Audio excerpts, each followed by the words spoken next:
Hello again. Okay, so this is the third lesson in my series of drumming lesson for kids, young people, or absolute beginners, real beginners. We're going to do something a little bit different this week.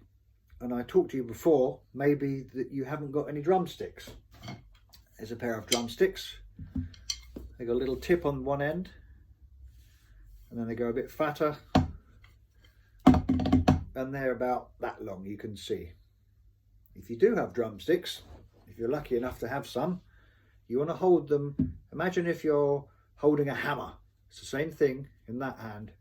So you hold them about maybe 1/3 of the way up from the bottom. Don't hold them in the middle or near the top. Hold them down towards the bottom, like that. You can hold them both the same, or you can hold them in a special way, which is you lay it on your thumb, between your thumb and your first finger on a flat hand, and then you take the stick down and let it go between your two middle fingers, and then you kind of wrap your hand around it. Same thing, 1/3 of the way down. So once again, you put your hand flat, 1/3 of the way down the stick, you put your hand into the stick, your thumb and your finger. Then you lay it down across your hand like that, in between the two fingers, and grip. It seems a bit funny to start with, so don't worry if you don't want to do that. You can just play like that with both hands the same. It doesn't matter. It's completely your choice. So we'll proceed today with a mixture. So don't worry about where my hands are. Just think about where your hands are. Either that way, which they call the traditional way, the traditional grip,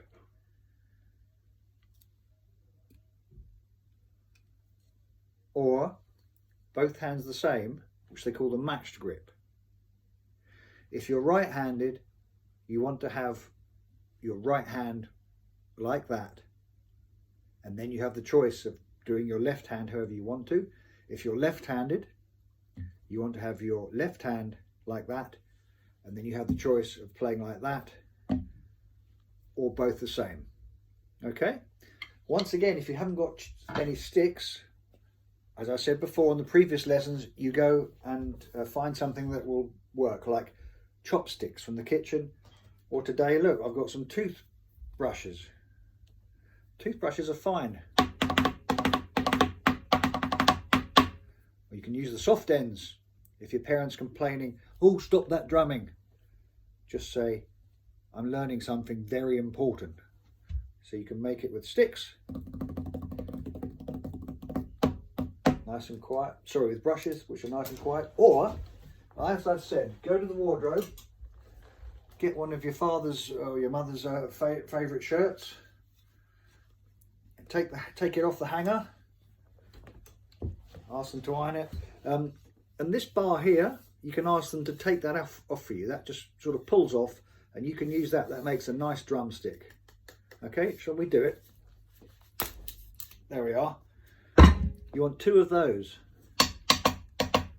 If there's any little staples or bits of wood, make sure that your parents make it nice and smooth for you so you don't hurt your hands. So that's a good drumstick, isn't it?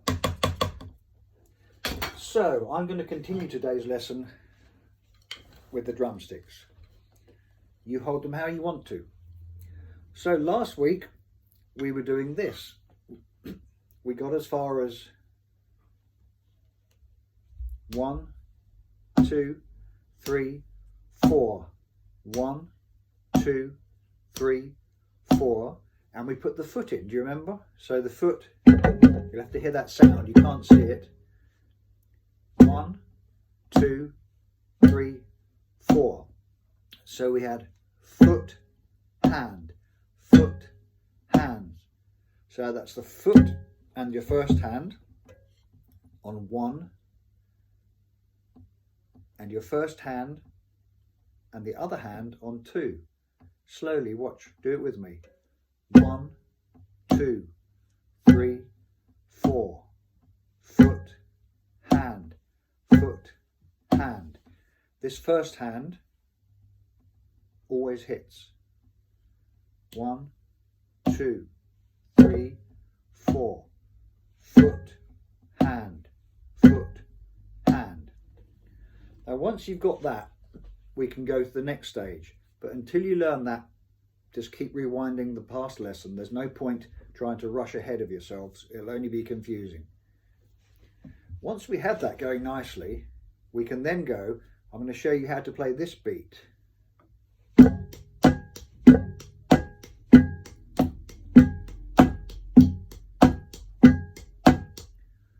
Sounds more interesting, doesn't it? But it's harder. But if you break it down, it's very simple. Like many of the problems we get in life, just make it into a smaller problem and you can understand it easier. So all that's happening is we're putting one little extra beat or hit in between what we already know. The only thing we're doing extra is this. That's it. Just one hit on the hand. I'll show you without the feet. I'll show you just the hands, and I want you to do it only after you've watched. So we're going to count it like this. With your first hand, we're going to count 1 and 2 and 3 and 4 and. So that's a total of 8. 1 and 2 and 3 and 4 and. Now we'll put the hand in, and the hand goes in on 2 and 4. And just stay calm and think about it very slowly, bit by bit. Do it very, very slowly. 1 and 2 and 3 and 4 and. So again, very slowly, just copy me.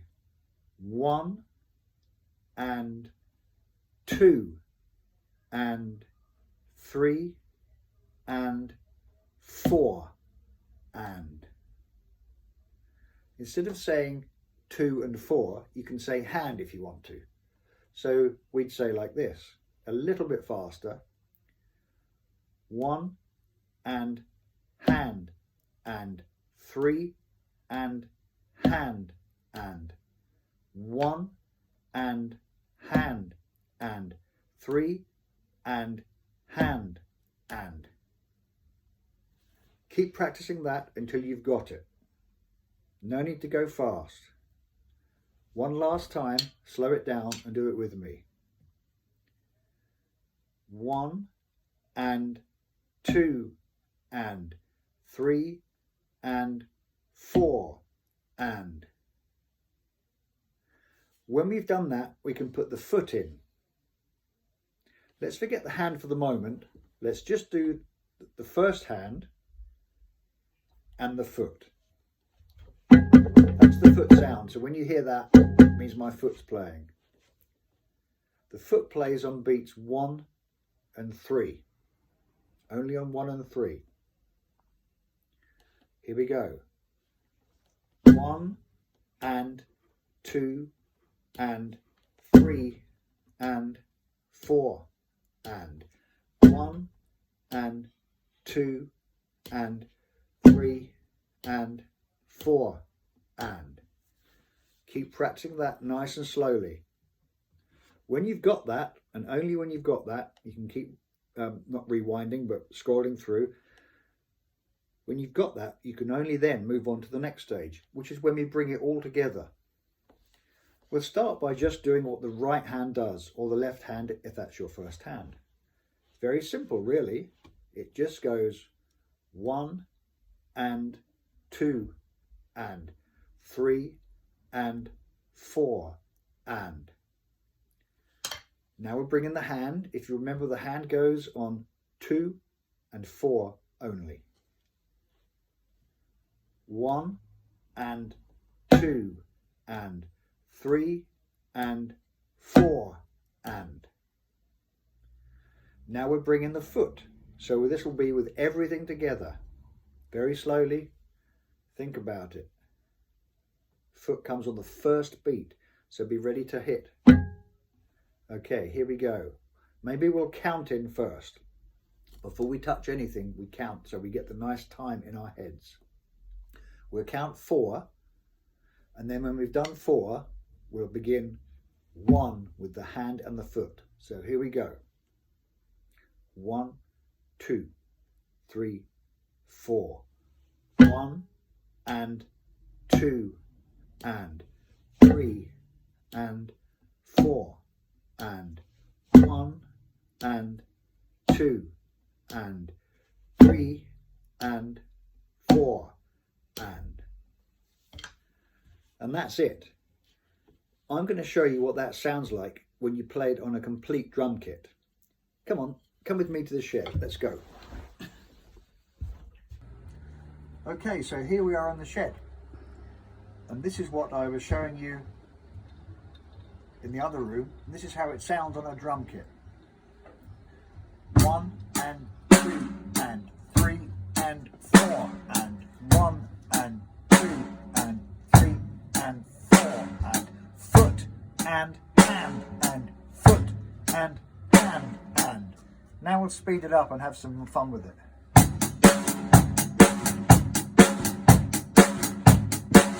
Or faster.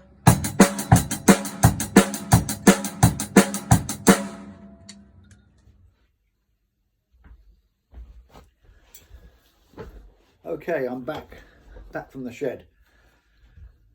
So that's how it sounds on a drum kit. It sounds much more interesting than playing it on just a little rubber pad or a tea towel or whatever. You can get many kinds of different drum pads. Some of them sound like this. Some of them have very soft sounds. And some of them have hardly any sound, which your parents will probably like. But for the time being, we're just going to play on a book or whatever you've got. Something that's not too hard, because if it's hard, it annoys people and they start screaming at you. And then you have to explain to them how important it is that you're drum practicing. So we're doing a book. That's a good book, by the way. Parents, look at that. Get that for your kids. Okay. So we're back from the shed, and I'm going to show you that one more time, what we did on the drums. We're going to do it here again. So it's foot and hand first, and we count in 1, 2, 3, 4. 1 and 2 and foot and hand and foot and hand and foot and hand and. Very simple. So if you've got that far, you've made a lot of progress. Very good. Well done. If you haven't got that far, it doesn't matter. Take your time. Go back, look at the films again, and really take your time, because it's a lot of fun once you can do it. Now, we talked about the things called the rudiments. I work from 40 rudiments. There's many, many more than that. But basically, there's 40 rudiments that you should learn. It sounds a lot, doesn't it? But I've already taught you 2 or 3. The single stroke roll is the first one. 1 and 2 and 3 and 4 and. You remember that from lesson 1. Just opposite hands.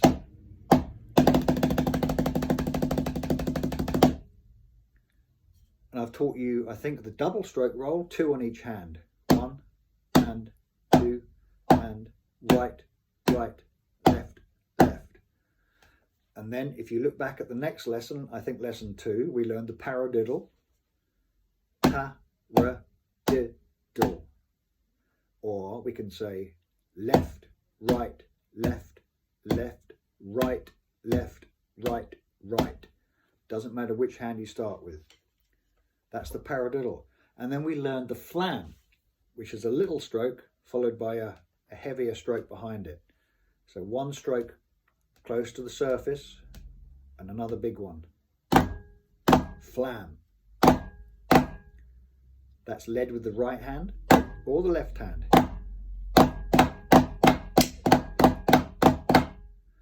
And you can mix them up and have lots of fun, but you don't have to do it fast. So you can play the flam followed by a paradiddle. End with a flam.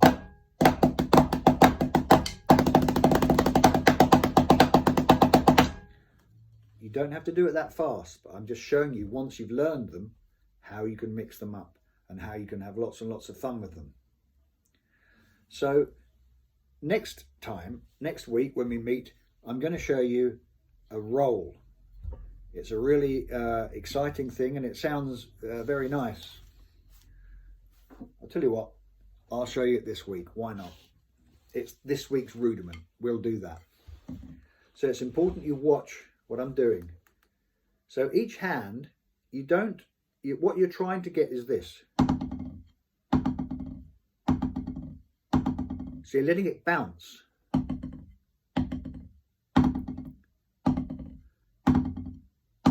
And when the bounce finishes, be ready to bounce with the next hand. So right, left, right, left, right, left. So you're not making lots of little beats, like you don't have tension all up your arm. You're nice and relaxed. If you look, I'm doing it, only my wrists are moving. And you eventually get this sound.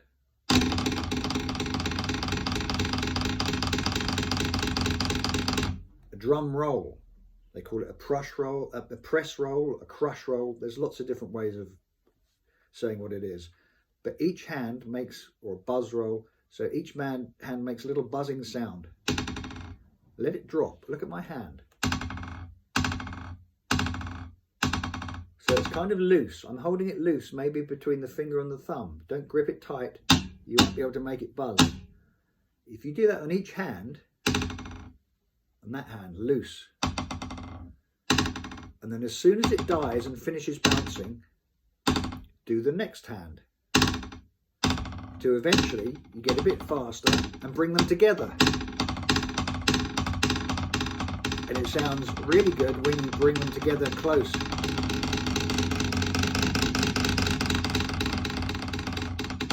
I'll take you to the studio and show you what that sounds like on a drum, a snare drum.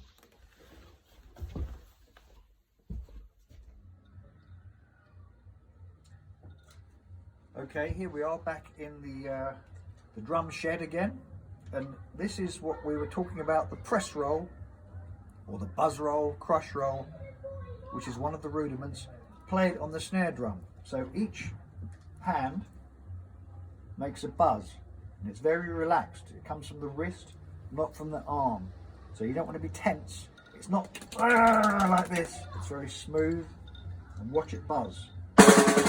Let it bounce, each side in turn, each hand in turn. Then you bring them together, one after the other, faster and faster.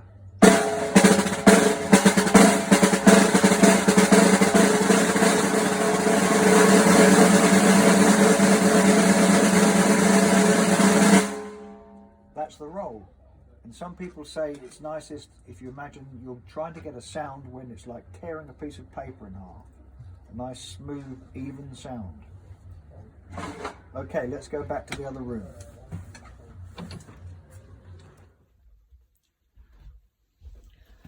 So here I am back from the studio again. It's been an exhausting day for me. And what we did on the snare drum, as I said, it's just this. When you do it on a snare drum, it's going to sound a lot nicer. So there's one more thing today I want to talk to you about, and this is really quite important. When we practice everything we've been practicing, the 1, 2, 3, 4, however simple it is, you want to make it so it's like a clock ticking over. So the bad way to do it would be 1, 2, 3, 4, 1, 2, 3, 4, 1, 2, 3, 4. We want to have a nice, smooth tick-tock. Imagine that, like a clock.